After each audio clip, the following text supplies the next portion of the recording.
আউযু বিল্লাহি মিনাশ শাইতানির রাজিম। বিসমিল্লাহির রহমানির রহিম।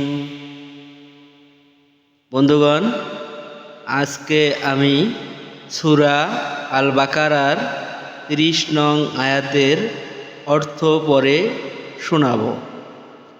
অর্থ: আর তোমার পালনকর্তা যখন ফেরেশতাদিগকে বললেন, আমি পৃথিবীতে একজন প্রতিনিধি বানাতে যাচ্ছি, তখন ফেরেশতাগণ বলল, তুমি কি পৃথিবীতে এমন কাউকে সৃষ্টি করবে যে দাঙ্গা হাঙ্গামা সৃষ্টি করবে এবং রক্তপাত ঘটাবে? অথচ আমরা নিয়ত তোমার গুণ কীর্তন করছি এবং তোমার পবিত্র সত্তাকে স্মরণ করছি। তিনি বললেন, নিঃসন্দেহে আমি জানি যা তোমরা তা জানো না।